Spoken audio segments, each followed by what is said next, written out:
Well, good evening. Welcome to those online. Welcome to those online that are watching us. I'm going to click this real quick. This is our health and wellness seminar that we've been doing, and tonight we are blessed to have an awesome guest speaker, Dr. John Kelly. I have this whole page full of words about him. I won't read them all, but I just want you to see that he's got many, many accomplishments. Many of the people here have met John Kelly in that he's been here before, but let me say a few words. Dr. John is how he is affectionately called by his patients and his staff, and he's very passionate about lifestyle medicine. He is the founding president of the American College of Lifestyle Medicine, and that is a medical specialties society for clinicians that specialize in the use of therapeutic lifestyle interventions in the treatment and management of disease. Okay, he's done so much. I just have to say, he has an undergrad degree in biochemistry and molecular biology. He also is a physician. He went to Loma Linda for that. Interestingly, he conducted a multi-center outcomes analysis of lifestyle centers in the U.S., plus he was a co-principal investigator for a multi-million-dollar diabetes research project in the Marshall Islands. And he continues to work with ongoing research studies that are investigating the use of therapeutic lifestyle interventions in the treatment and management of type 2 diabetes, metabolic syndrome, and other related chronic diseases.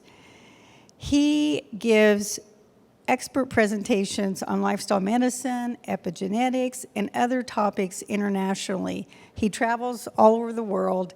He's a very sought-after speaker, and we are so blessed that he has carved time out for us. We're sorry he can't be here in person, but thank you so much, Dr. John, for joining us via Zoom. Well, thank you, Paula. That was very kind of you. And now most of my work is actually writing courses for training doctors and other clinicians in the use of lifestyle to treat diabetes, heart disease, and other conditions. And I don't do as much traveling as I used to. I think COVID put a little bit of a damper on that. Plus, to be honest with you, it's not as exciting to travel as I used to find it. But anyway, I guess the gray hairs are changing that. So anyway, well, tonight we're going to try and cover a very important and I think critical topic in many ways, and that is the two leading causes of death in the United States and really around the world. We're going to talk about type 2 diabetes and also heart disease.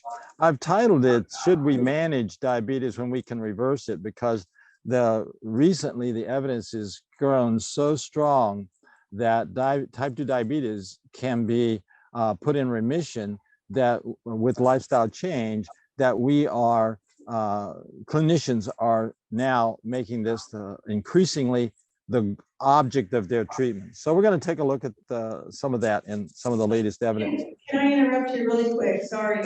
Absolutely. Did you mean for us to be able to see you because we just see your name? Well, I figured I'm pretty boring, just a talking face. Oh, so we don't think you're boring. No. Thank you. All right. Well, I'm not actually sitting out here in the wilderness like that picture behind me seems to indicate. That is a picture that Sally and I took hiking in the mountains around Lake Tahoe years ago, and it's my background. But I'm actually sitting in an RV parked along the road where I have some good reception, and I'm giving this talk in the middle of a travel. We were down in Tampa where the hurricane is going to hit, doing some meetings, and we decided that it was definitely going to hit there. And so we headed home, and we're in Tennessee right now, but we'll be in Virginia tomorrow. So anyway, okay. Oh, it went off. I'm sorry, I didn't turn it off. It went off. And now it's saying it can't tell I have a camera. So it's kind of, I've had this happen to me before, and I don't actually quite understand why. Well, that's Okay. okay. I don't. There. Oh, there it is. I think my camera goes in and out. Well, anyway, all right, we better get going because I know you've gotta, we need to be finished in time. As long as my picture stays on, that'll be fine. So let me get my button working here. So, you know, like many medical types, I like to have what we call a couple of case histories. So let's talk about a couple of cases here as we get started tonight. And the first one is from the research that Paula mentioned. It was my privilege to spend about 2 million of American tax dollars in the Marshall Islands. I did not collect all of that. In fact, I was actually, it didn't affect my pay. I was working on the faculty at Loma Linda when I did this, and the research didn't pay for me. But it was, the Marshall Islands are having a crisis with type 2 diabetes. And as you're going to learn here in just a minute, it's not the diabetes that kills diabetics. It's something else. So here, just a little background. So this was some of the team that worked with us. On the left-hand side there, it's actually Dr. Wes Youngberg, who's now written a number of books. He's he lives in Temecula, California. He's quite a pioneer, and he was helping us, one of our co-researchers. Then if you look across at the compounding pharmacy, I don't know if you can see this arrows moving on that picture, but this right here is Brenda Davis. She is considered to be the matriarch of diabetes and vegan nutrition. And that's some of the Marshallese ladies that are helping in the kitchen. Down at the bottom, there's a picture here of some men on exercise equipment. You know, we did not teach them to do exercise on gym equipment because they can't afford it. We taught them to exercise primarily by walking, and they were on this equipment so that we could measure their fitness. We used these machines to see how their fitness was improving. All right. Well, before I show you those results, let me show you this. This is from a study published 2 decades ago, almost 2003, in Diabetes Care. It's a leading journal of the American Diabetes Association. And what we're going to look at here is we're going to look at the effect of type 2 diabetes on heart attack, that's the light blue, or stroke is going to be the dark blue. And if you look along the bottom of this x-axis, on the left, we have non-diabetic.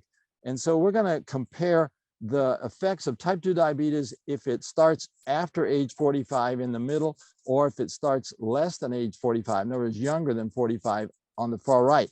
And you can see that there's 3.7 times the risk of a heart attack in people with type 2 diabetes if they started at over 45 years of age.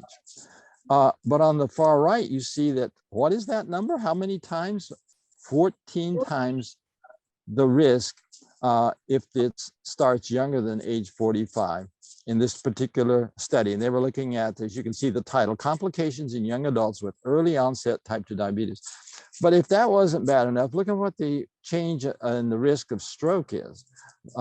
So for young individuals who are getting this adult onset diabetes as a child, it's as much as 30 times the risk, lifetime risk of stroke. So this is why we're talking about type 2 diabetes and heart disease at the same time, because the thing that kills most diabetics is not a high sugar episode, it's actually heart disease or stroke. This is another amazing graphic right here from, I believe I pulled this from the Scientific American, which is more or less a lay journal about people with a interest in science. But anyway, they had this graphic, and it's showing, you see the darkest color over on the right here is greater than 60% of people who are overweight or obese. And so you can see large portions of the world are either 60% or 50 to 60% and so on. And the lightest colors are less than 10%.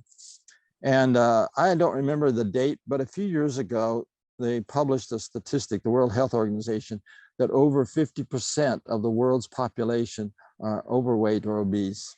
So diabetes follows right close behind overweight. And we're going to learn a little bit about how that happens here in a minute. All right, so a case study. First, this is the first group of subjects in the study in the Marshall Islands. And you can see the blood sugars on the y-axis over on the left-hand side. This is from a finger stick. And at the bottom, it's the days of the program. So the first 10 days, okay? And we were only doing the program on weekdays. So there were weekends here. I think between the third and the fourth day, there was a weekend. And then over between the 8th and the 9th day, there was a weekend. But at any rate, the point is, you can see that they started quite high, way high. This is up around close to 250 or more. And I should have a line on here, but at 126 is the line that is diabetic. If you're above that number, you would be diabetic. So these people were diabetic and very high blood sugars. But notice how they came down tremendously even the first day, and they continued down. Okay, and here was a day after, right after a weekend. They lost it a little bit, but regained. Anyway, so doing what we call a regression equation, this straight line shows us that they dropped an average of 74 milligrams per deciliter in 10 days. And oftentimes diabetologists will say, oh my, did you use a insulin pump? How did you do this? But actually the two people that were taking insulin, we had to stop their insulin because we were using a more powerful intervention, and that was diet and exercise. It is true, friends, that diet and exercise can change blood sugars more effectively even than insulin, but we're not talking about modest changes. We are talking about some dramatic changes, and I'll show you some of that here in a minute. So my second case I want to show you is drawn from my outpatient lifestyle practice I had a number of years ago at the Rocky Mountain Lifestyle Health Center in Virginia. And we used the Complete Health Improvement Program as our core curriculum there at the center. And so here's a little to illustrate. This is what I want to show you. We're going to show you the results from echocardiogram. This is a simulation, just a repetitive picture here. But you know, with ultrasound, we can visualize the heart muscle as it's working. And you can see if there's a part of the heart muscle that is limp, we might say, or paralyzed, then we know that that's been damaged by a stroke, or else it's getting inadequate oxygen to actually work. So this is a simulation to illustrate that. So let's talk about the case. So this was a gentleman by the name of Charles Kelly, and yes, he is related, and he's given me permission to share this information. So my older brother had a very thorough exam by his internist, and she did a stress test on him and detected some abnormalities in his EKG at maximum stress level. But he was extremely fit. He, if anyone knows, he got up to a metabolic level of above 10, which is quite fit. But nonetheless, even though he was fit, there was something she noticed in the EKG. She sent him to Dr. Spady here, and this is Spady's report. He said, okay, after examining the patient and so forth, the plan was to recommend he undergo coronary angiography with intervention if indicated. So they were going to basically put some dye in his arteries of the heart, look at them to see if there was a place that there was a blockage that could be stented, and they were going to put a stent if they could find a blockage.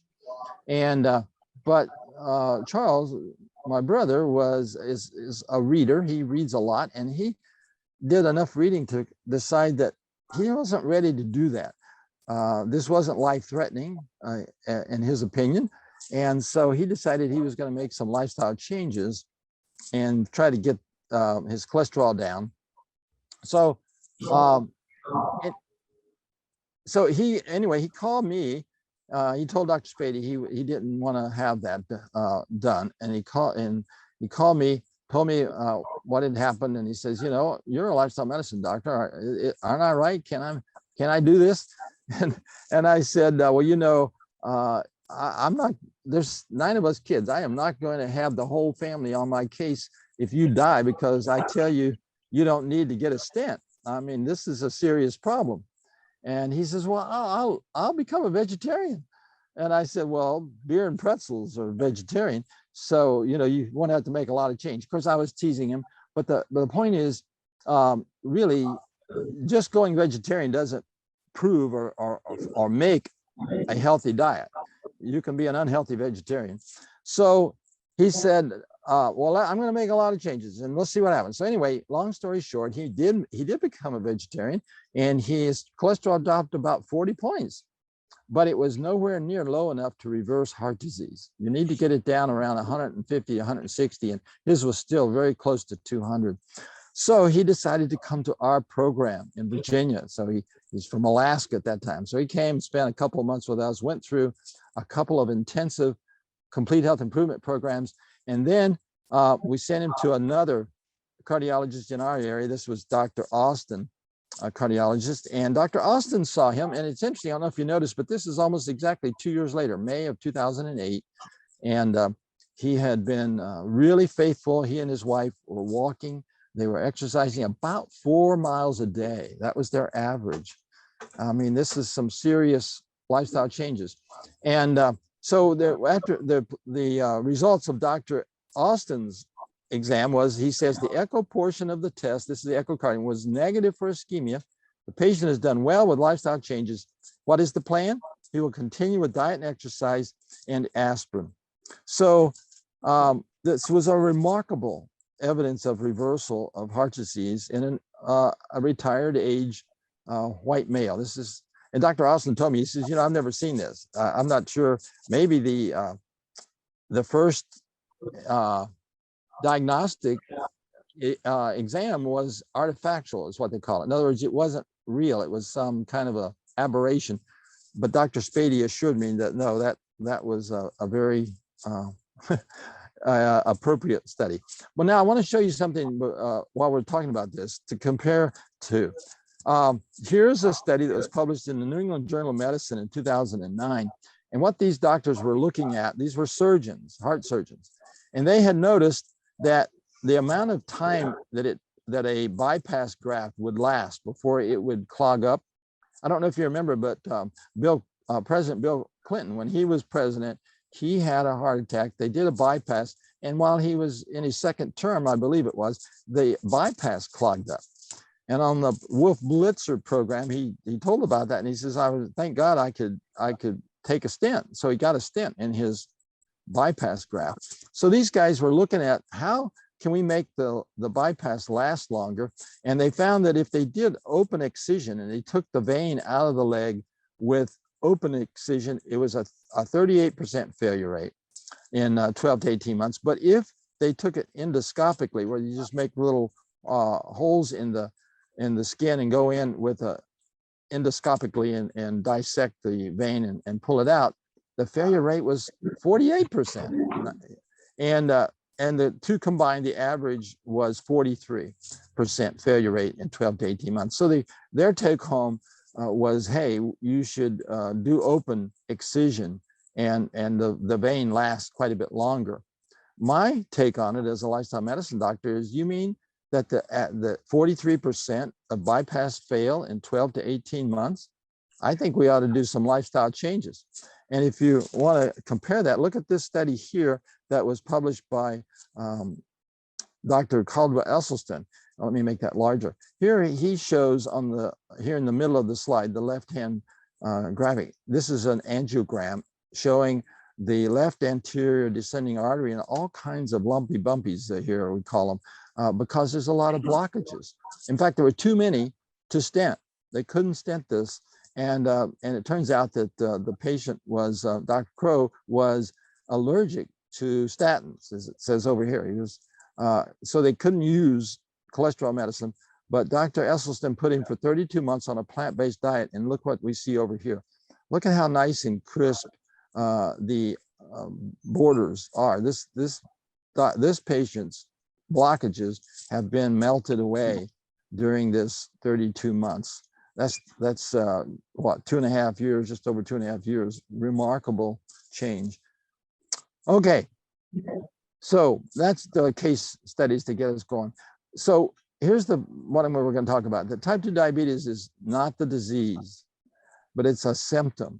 Type 2 diabetes is not really the disease. The disease is the insulin resistance, and we're going to show you that. Insulin resistance is the disease, and I'm going to abbreviate that as INS capital R. And it's actually a normal physiologic response. Let this sink in. What I'm telling you is that the cause of type 2 diabetes, and type 2 diabetes is elevated blood sugars caused by insulin resistance. Type 1 diabetes, which is far fewer people have, is an autoimmune condition that causes the pancreas not to produce enough insulin. But in type 2 diabetes, there's lots of insulin because the body has become resistant to it. And many factors contribute to what is too much energy, okay? But bottom line is that when a human being, a healthy human being, consumes too many calories, too much energy, we're not burning it, the body stores it. We do not release energy. It's like we've been designed or programmed or evolved or whatever you choose to believe. But our bodies do not let go of calories normally. They store it.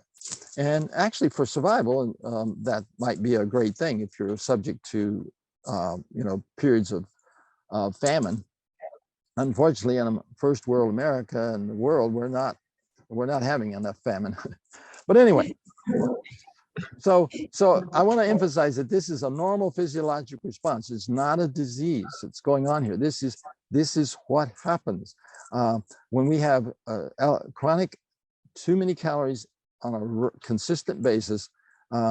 Since our body stores it, we will shortly fill up the storage form that we're designed with, which is adipose tissue, okay, often called fat. But many people don't realize it, but we have cells in our body that are designed to store adipose tissue, okay? They're adipose cells. And they do a very nice job of it. They're designed for that purpose. But once they get full, and basically our tank is full, the body still will not turn loose of calories. So it starts storing it.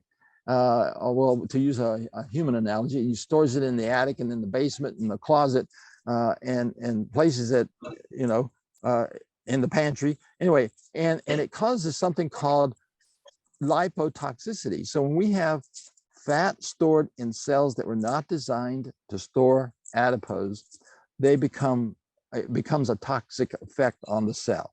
And the cell then says, I cannot take more calories. I'm already toxic. I realize I'm personifying cells. They don't think like that, but in essence, this is what happens. This is what happens.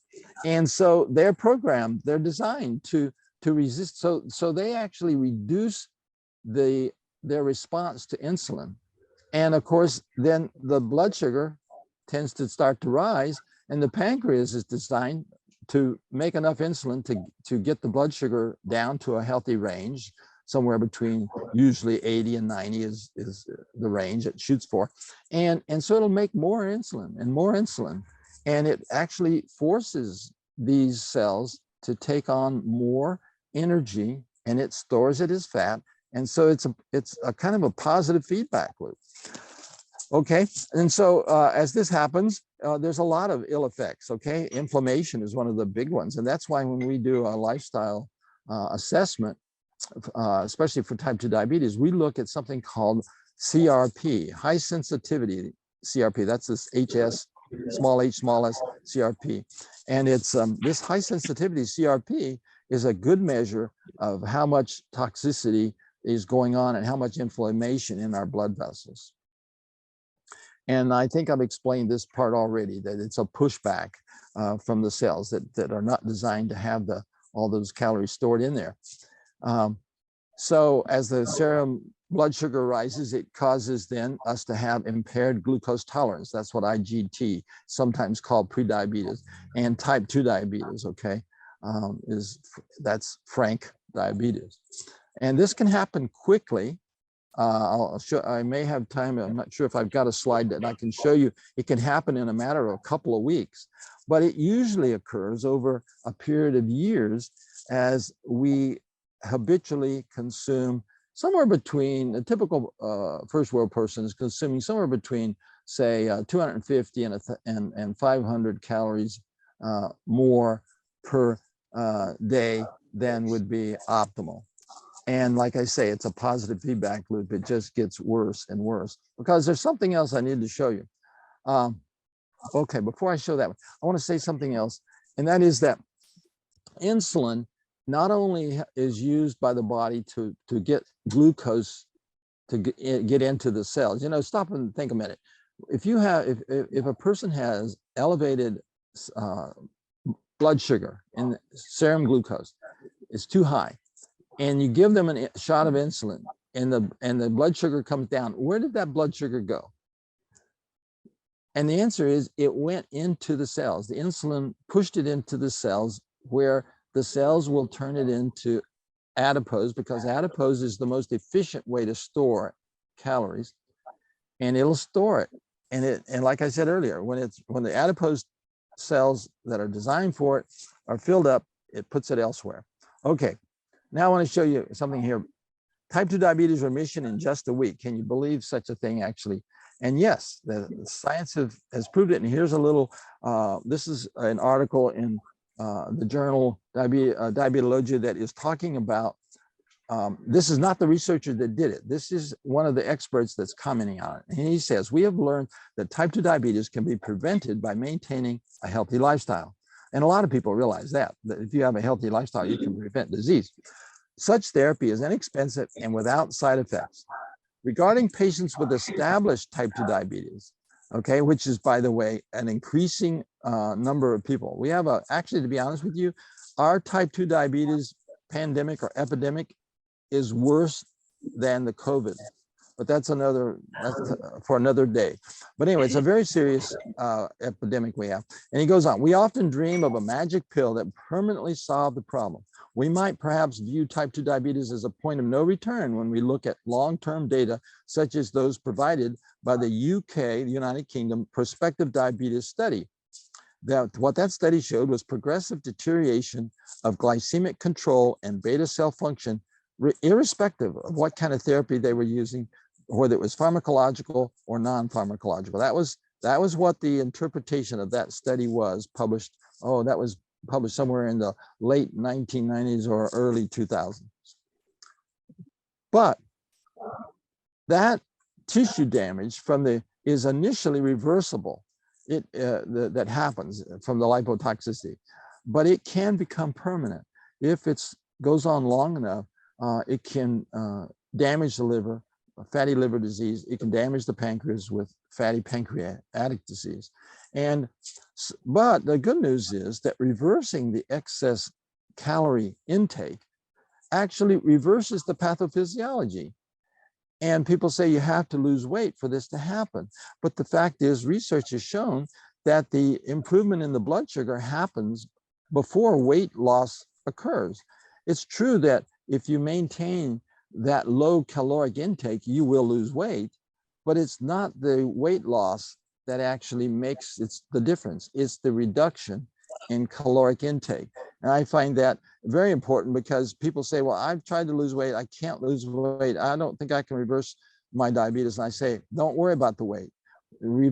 Change the caloric intake, and we'll show you that your diabetes is going backwards within a matter of days. And that's highly motivating. And they focus on that lifestyle change, and the next thing they know, they say, oh my goodness, I've lost 30 pounds or 50 pounds. And that's, you know, your weight will go to a normal level if you put your caloric intake at a healthy level.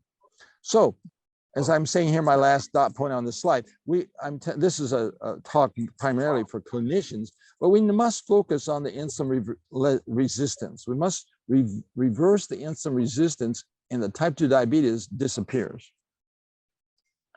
So here are some of the other effects of insulin I was wanting to mention earlier. It stimulates appetite. We've actually used this in cases in the hospital where someone is got no appetite and they're losing weight. we can stimulate their appetite with antidepressant medications and with insulin. And it's very interesting. It also stimulates growth. It promotes growth. There's insulin-like growth factor that can make cancer growth greater. And as we have these elevated insulin levels, it makes a positive feedback loop, right? Because if you have already, you're eating too many calories and your pancreas is making insulin that's stimulating your appetite, and you're thinking, why am I having so much trouble? I'm just hungry all the time and I'm trying to lose weight. It's because your body has got all this insulin to try to get the sugar down. And the only way that we can interrupt that cycle is to make a dramatic change in caloric intake. Now, the good news is I don't have to starve myself to death.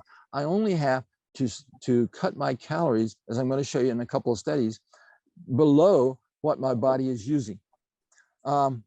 So yeah, right here, this next to the bottom, controlling the high blood sugar by increasing insulin, which is what typically clinicians will do, is that once your blood sugars start getting out of control with oral medicines, they'll say, well, we're going to have to put you on insulin. And what that does is, yes, it does bring the blood sugar down, but it actually worsens the condition. It just speeds the person toward the ill effects of diabetes. So remember, the high blood sugar, hyperglycemia, and the high insulin, hyperinsulin, are symptoms of insulin resistance, which is a normal physiologic response to excess caloric intake. And here, non-alcoholic fatty liver disease, I mentioned that. And believe it or not, Alzheimer's has some forms of Alzheimer's appear to be a type of brain-focused diabetes, type 2 diabetes. The PCOS, that's polycystic ovary syndrome. This is a condition that often afflicts overweight women, or women, really it's women with insulin resistance, and it prevents ovulation in such a way that they cannot seem to have a successful pregnancy. If you treat the insulin resistance, these ladies often will have normal fertilization, normal birth. It feeds cancer, as I mentioned earlier, and lots of other conditions are actually made worse by this high insulin. So the insulin is not a wonderful savior. It does bring sugar down, but it has a number of undesirable side effects which are not manifest immediately. It takes time, and then by then, oftentimes people didn't realize what was happening.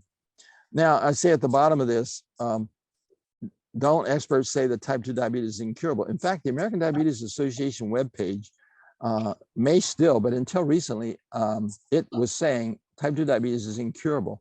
The CDC has a webpage that still, I have checked that fairly recently, and it still says that it's incurable. And it is incurable without lifestyle change. And that's what the UK PDS study actually did, is there was no lifestyle changes made to these patients. They tried different kinds of medication dosing and tight control, and they observed them over, I believe it was 8 or more years, and they said, and the end result was it just got worse and worse and worse. But what it really showed was that without lifestyle change, this disease is progressive and irreversible. But then they started doing gastric bypass for obese individuals, and lo and behold, people that had type 2 diabetes found that 60 to 85% of the time it went away after having gastric bypass. And so now we had glaring proof that it's not irreversible. It can be reversed.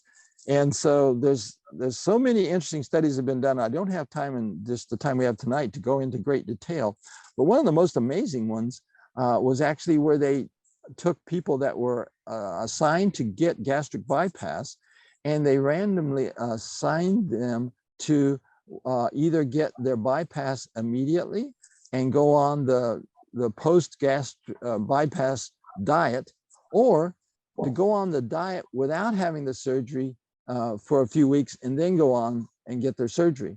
And what that study showed, and I'm not citing it right here, but it just was impressed to share it with you tonight. That study showed that the diet was what was causing the reduction in the type 2 diabetes. It was not the surgery per se. The surgery was just a way to enforce a dietary restriction. And the people who went on the diet without the surgery had as good or better results than those who went on the surgery first. However, I will have to say, with all fairness, the ones that did not have the surgery, they went back. They went back on their diet. They didn't. Their changes didn't last as long as the people who had the surgery. Because after you have that surgery, I don't know if you know anyone who's had it, but it's difficult to eat the way you used to. But there are people who manage to do that and get back to their, even though they had the surgery. I want to talk about the counterpoint real quick. This is a study that was the VLCD, that's very low calorie diet. And they showed that it reversed the liver and pancreas triacylglycerol in 4 to 8 weeks. And here's the results from this. Was published in Diabetologia. It's a European journal, a premier journal on diabetes. And this was published in 2010, June of 2010. And what you see here is on the far left is the fasting blood sugar. And on the x-axis, you can see it starting at 0 and then going for 8 weeks, okay? How long did it take it to come down into the practically normal range? Well, you can see that happened in the first week. So how many pounds do you think these people lost in 1 week? Well, I can tell you, if they lost more than 5 pounds, 6 or 7 pounds, if they lost, say, 10 or 20 pounds, they would have serious medical conditions and they would probably get admitted to the hospital. So that was not a weight loss. That was a reduction in caloric intake. Okay, the next one in the middle is looking at their basal hepatic glucose production. So some people don't realize that the liver produces glucose, and you can see that that dropped dramatically also in a week. And then look over at the hepatic triacylglycerol. This is how much fatty liver disease, and that was coming down more slowly, but it continued for 8 weeks to continue down more towards the normal level. And then here, this is looking at the actual blood sugar in 8 individuals that made this. This was a pilot study, the counterpoint study, and they found matching controls, people that had the same age and weight, et cetera, but were not type 2 diabetics. And so this was the insulin production by the pancreas here for the first 70 to 80 minutes after a meal. And you can see that there's immediately within 5 minutes, there's a significant amount of insulin produced, and then it sort of quiets down. And then at about 60 minutes, when the food starts to come out of the stomach and go into the small intestine, there's a much bigger release of insulin. Now, look at the middle top. This is the diabetics. These are the people that had diabetes. There's nothing that happens practically in the first few minutes, and it's flat all the way over to 60 minutes. And when it does happen, it's half of what the non-diabetics had. So no wonder that their blood sugars go up after the meal. Their pancreas is simply not producing enough insulin. But look at 1 week, when the other chart showed their blood sugars were already getting into the normal range. Already within 1 week, the pancreas is healthier and is producing a little bit of insulin right away. Then it has a blip. And by the time we look at the bottom middle, where it's 4 weeks, and I've repeated the control over next to it, you can see it's at 60 minutes, the peak was higher in the diabetics that had been treated than it was in the control group. So what this showed was that there was reversal of the fatty liver disease, fatty pancreas. There was normalization of the blood sugar, and the pancreatic function was returning to normal in these diabetics. Now, these, I will have to say, these were diabetics that were specifically chosen that had only had diabetes for less than 8 years, I think it was. And some people who've had diabetes 20 years get a similar effect, but oftentimes they, after 8 years, there's more damage and the pancreas does not recover as well or as quickly. The diabetes prevention program, you know, I'm running out of time, so I'm gonna skip this. Because I want to talk about something else. This was where they actually showed that a lifestyle modification was more effective than metformin or a placebo in reducing the speed at which people who were pre-diabetic, so all the people in this study were pre-diabetic, and they were looking to see if they could slow down the progression to type 2 diabetes, and they did. But the thing that slowed it the most was lifestyle modification. And you can see here on this graph, the stair steps are as individuals in the study groups, the placebo group, the metformin, and the lifestyle, as their pre-diabetes progressed to diabetes, the line goes up. And you can see the lifestyle line went up the least. It was almost twice as effective as metformin at preventing it. So then they had the DIRECT trial. The DIRECT trial was based on the Counterpoint, the very low calorie diet that I showed you earlier, 2011. So in 2018, they published this study, and they actually took that same technique of the very low calorie diet and put it into practice in medical practices in the United Kingdom. And I'm going to jump forward to the chart. Here's so overall, there was 46% remission of diabetes in the patients that were put on the Counterpoint diet. So they had a very low calorie diet until they lost, they were shooting for 30 pounds of weight loss. So that was a few months. Then they would transition over a period of weeks to a normal diet, but it was to be weight maintaining. And you can see then they stratified by the amount of weight loss here, less than 5 kilograms. So that's less than 10 pounds. And there was only 7% remission. But of those who lost 5 to 10 pounds, 34. Those who 10 to 15, 57%. And those who reached the goal or exceeded 15 kilograms, which is about 33 pounds, that was 86%. That's as good or better than bariatric surgery. So again, confirming that it's the caloric intake, it's not the surgery itself. And so there was another study called the Look Ahead study, and that was done, and they used a lifestyle intervention, but then it was significantly more effective than the standard diabetes support and education, which only had about a 2% remission rate, whereas the ones in the Look Ahead study that had a lifestyle intervention, they were asking them to cut their calories about 500 to 600 calories a day. They did not go for a very low energy diet. They just asked them to cut back on the fat and other things. And in that study, they did have about 4 to 5 times the amount of improvement as the standard diabetes support and education. But I've got a chart here I want to show you and compare it. So this is what they showed in that study, okay, the Look Ahead. The red is the American Diabetes Association Diabetes Support and Education Program, okay? And this was each year, they had a 4-year study. You can see the amount of remission. But the yellow is the Look Ahead Intensive. So the first year it was 11.5, and it went down over those, you know, each year there were people that had some, they went back to their old ways, recidivism.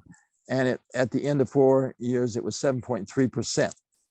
But look what we put when we put the DIRECT trial and put this on the, so here's the Look Ahead, this 11.5%. That's just a little bit more than people who only lost 5 kilograms. But the diabetes support and education was, I mean, that's lower than anything. Well, no, not really, because the people in the DIRECT trial who lost no weight had no remission. So anyway, this, again, what this is showing, these studies, is that it takes intensive intervention, but with sufficiently intense intervention, you can remove the type 2 diabetes in the vast majority of type 2 diabetics.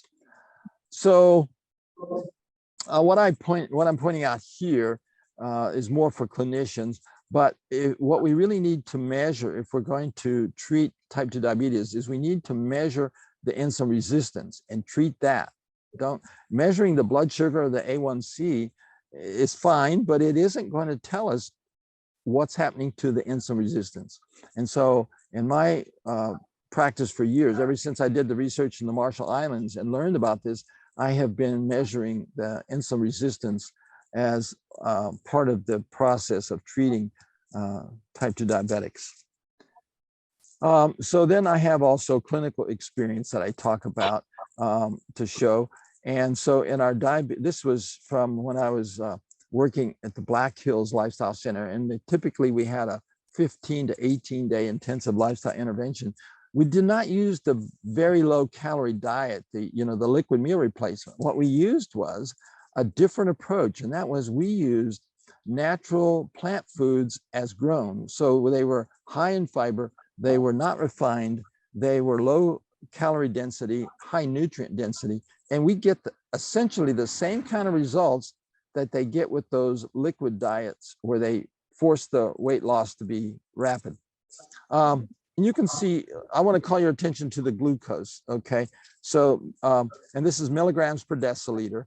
And so overall, the average blood sugar coming in, diabetics and non-diabetics, was 106, and it dropped by over 10 points, which was about 9.7%, was a highly statistically significant change. But look at the people who were actually diabetic, type 2 diabetics. Their average was 173. It dropped by 52 points, which is a 30% drop. And this, by the way, again, as I said, is a 15 or 18 day program. But the insulin dropped 25%, and the insulin resistance dropped 33%. And by the way, these measures are not just diabetics. See, a lot of us are walking around with normal blood sugars. We think we're doing fine. Our doctor checks our blood sugars every year and says, Joe, you're doing okay. Keep it up. But we've got insulin resistance building. And so the average person that comes in to my lifestyle intervention treatment has insulin resistance, and whether they have high sugars or not, and it drops beautifully. Look at this, 33% drop with a 0.004. That's very statistically significant. It's very clear that improves. And then here's the heart disease measures. We talked about heart disease being the leading cause of death for diabetics. And so what I want to call your attention to is blood pressure dropping 11%. If the blood pressure was above 140, it's a high, it drops even more, 18%. And the p-values here are zero. There's no doubt that this is a statistically significant finding. The diastolic blood pressure, the lower number, if it's high, it drops 27%. The diastolic blood pressure is actually improved as well or better than the systolic.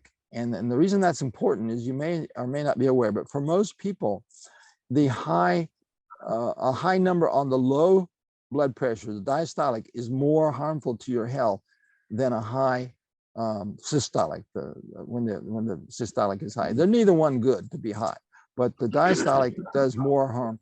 Then the glucose here in this, we were looking at people with prediabetes here, which would include that's greater than 110. And you can see they come in. So this includes people with prediabetes and diabetes. And they come in at 156, they drop 25%. The insulin, I don't know why my pointer wasn't working. The insulin is dropping 25%. The good cholesterol, okay, which is, it's the higher the better. It goes down some in the short term.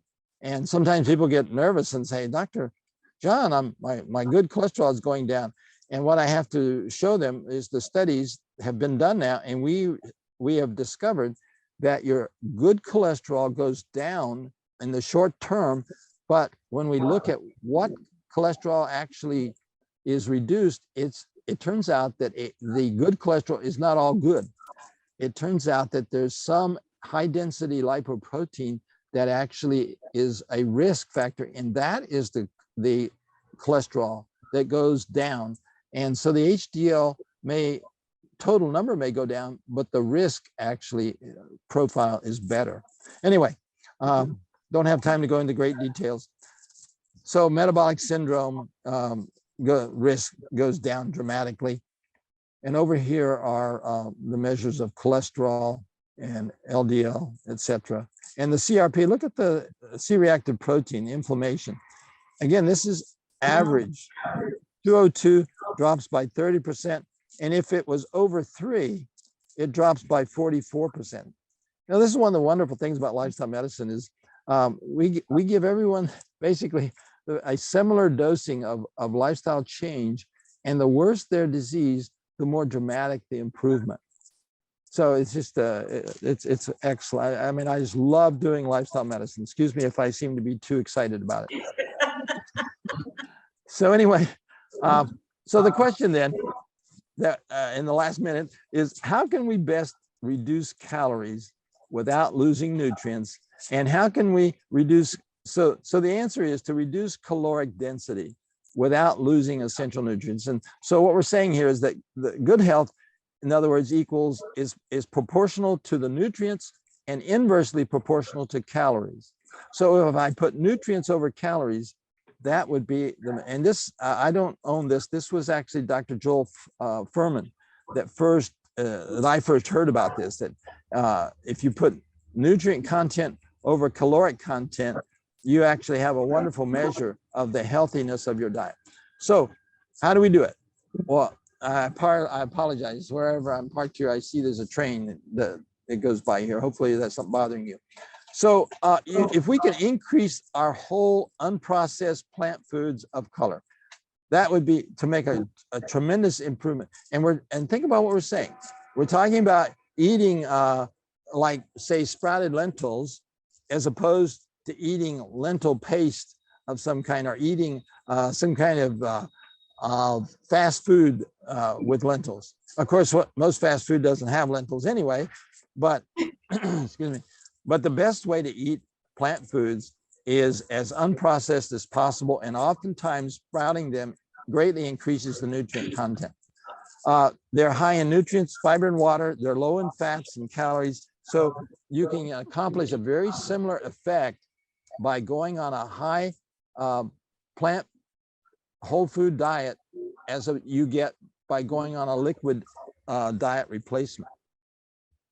We want to fill up the stomach. It turns out that, and this has been well proven, that the thing that makes your satiation, your appetite, your appestat, say, hey, John, that's enough. You've had enough. You can quit eating now, is not the number of calories. It's the volume that I put in my stomach. And so that's why actually sometimes when you think you're hungry and you don't want to eat late, drink some water, drink a glass of water, drink some tea. Something that will fill the stomach will oftentimes relieve that sensation that you want to eat. Now here I'm quoting Michael Pollan, and I had the privilege of talking to him one time. Really just down to earth, decent guy, and he's won the Pulitzer Prize, as you probably know. But he wrote this book about the omnivore's dilemma, and he came up with 3 rules. And I have to tell you, as a physician, he pretty well hit the nail on the head. He says, eat food, not food-like substances. And then number 2, not too much. So, okay, some portion control. And 3, mostly plants. And so it's a very good rule of thumb. If you adopt those 3 ideas, you don't even need a doctor to make some dramatic improvement in your health. The other thing I want to mention, I didn't have time to go into it in this presentation, but there's something called fasting mimicking diet. You can look this up if you want to know more about it.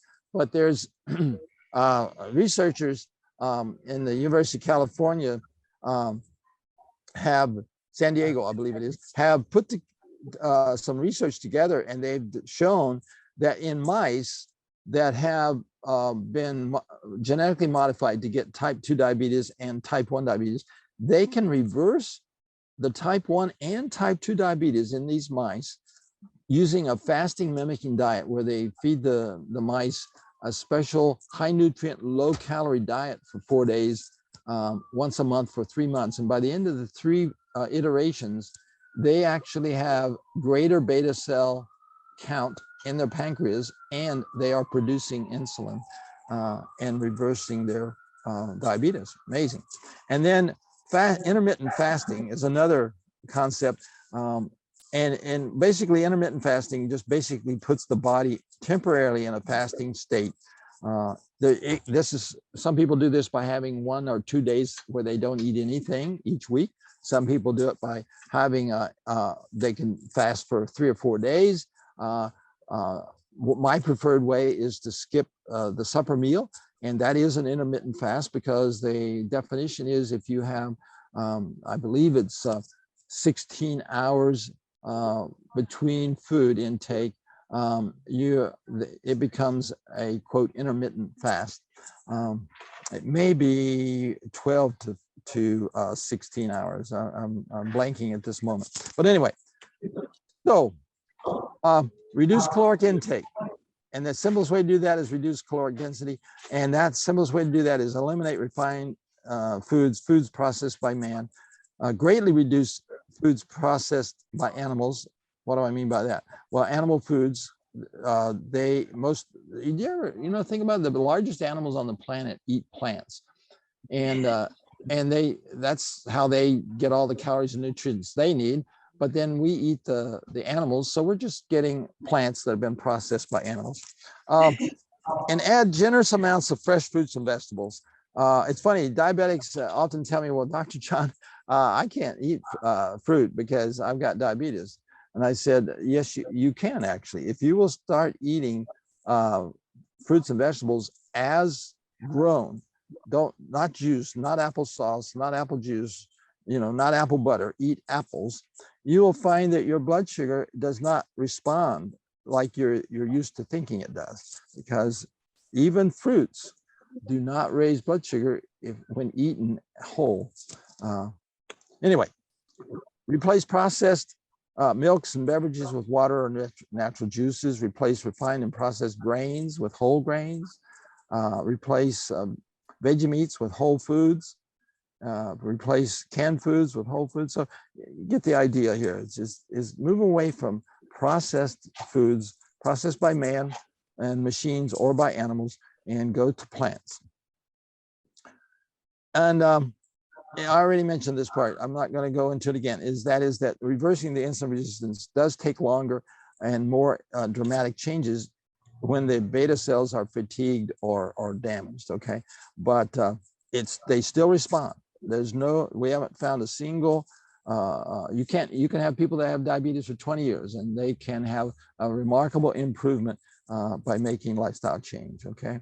And then this last little line says that from our experience, not just mine, but other lifestyle medicine doctors, if you replace processed foods with high fiber, high water, natural plant foods, it reduces caloric density in the vicinity, somewhere between 25 and 50%. You can have that kind of a caloric reduction, not without having to eat a liquid diet, if you replace foods that way. So I went over a bit there, but if you want, I'm still willing to take some questions. Let me see if I get my camera to show my mug here. Yeah. You can even shut your slides down, maybe we can see. Yes. Bigger. All right. Oh yes, I can see you a lot better. All right, wait a minute. My camera. On you, but I'm trying to get it back. Let's see here. There's something wrong with my the wiring on my laptop. There you are. Yeah, there you are, the trees. Okay. Well, thank you so much. I mean, that was awesome. You're so welcome. My pleasure. So, any questions? Anybody have questions for Dr. John? John back there, do you have a question? Let me ask you a question. Okay. So for the group, so based on what we were talking about tonight, what is the real cause of high blood sugars in otherwise healthy individuals? Oh, that's the answer to your question. Eating too much processed foods and sugars and things like that. Yes, that can do it. But a more general even response, I think, would be just having too many calories that we're not handling. We're storing too many calories. Yeah, very good. You're right. So basically, processed calorie, processing increases the caloric density, and that's what we need to get away from. You know, the palate changes as we change the choices of what we eat. We learn to enjoy it. In fact, I was just talking to a guy last night. I was down in Tampa where I was giving a health presentation, just the last one before the hurricane came, and some brave souls came out. And this one gentleman was saying, you know, we went on a sugar-free diet for about a year, and then we had some sweets, and I couldn't believe what I used to love. It was sickening sweet. And I've had people say the same thing about salt. They say, well, you know, I went on a very low salt diet, try to get my blood pressure down. It really helped a lot. And then I happened to eat some food that I used to eat. I won't name any brands, but he mentioned that he was eating some American Chinese food. And he says, it was so salty, I couldn't hardly eat it. So anyway, the good news is that when we make changes, our palate adjusts and we enjoy what we decide to eat. Yeah, because we talked about that here. We have the 5-day kind of jumpstart plan where, you know, kind of dictate what you eat, but remember you didn't eat salt and sugar. So then even fruit, to apple or pear, you know, it tastes so much more sweeter. Yes. So hi, Dr. Kelly Bard, George. So what hit me tonight was even the processing of whole foods is not a good thing. So a lot of the things that we, a lot of the things that we add to make our better meals are still not better, right? Yes. Yes, right. yes, absolutely. That's very true. And you know, something else that is getting more and more attention is that eating plants has been shown to be better for the environment. It has a smaller carbon footprint to raise soybeans than it does to raise soybeans, feed them to animals, and eat the animals.